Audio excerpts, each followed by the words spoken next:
Hi, I'm Peter Sagal, and I wanted to talk to you tonight about why I support the American Writers Museum in Chicago and why I'm grateful to its founder, Malcolm O'Hagan.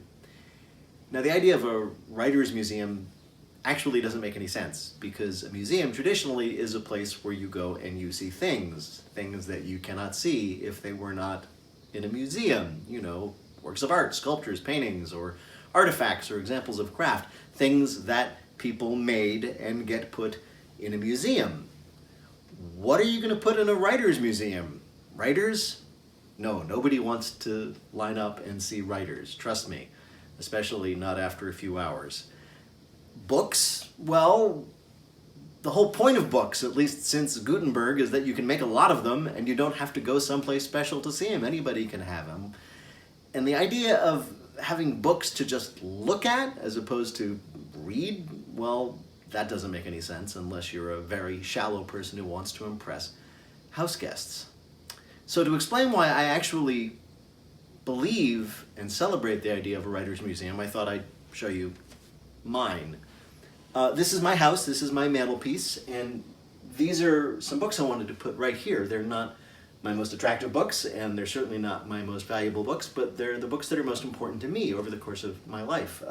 A quick tour. This is The Phantom Tollbooth, my very first favorite book. This edition was signed by the author for me, which is extremely important to me. This is Watership Down, another book I loved when I was a kid. Talking Rabbits.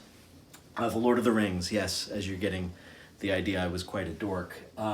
Tristram Shandy, one of the first great postmodern novels, even though it was written very early after the invention of the novel. I wrote my honors thesis about that in college, and it changed my ideas of what a novel could be. Two books I wrote, pretty important to me, obviously. A book that inspired this book that I wrote by James Fix, that also changed my life in a very different way. The Mezzanine, a book by Nicholson Baker, which I give as a gift more than any other. It's a beautiful, elegant book about nothing. And Nicholson actually became a friend the first time that happened to me with a great writer. The Silence of the Lambs, which I happen to think is one of the most perfect works of literature ever written, despite or maybe because of its subject.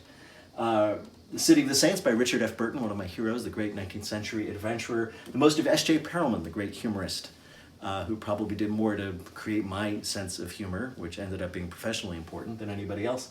The Golden Gate, another beautiful book, a novel written in sonnets that I just love and return to again and again. Gödel Escher Bach, a book about science and math and the limits and glories of human knowledge that I read at an impressionable age, and it impressed me. So here's the thing.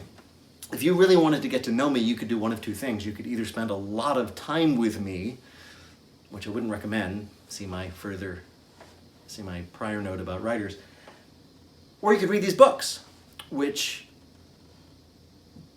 formed who I am over the many, many years I read them.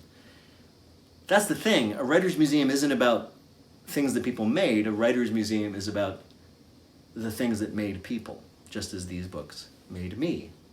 And the things that continue to make us, because as long as there's time, we will still be reading more books and still be remaking ourselves.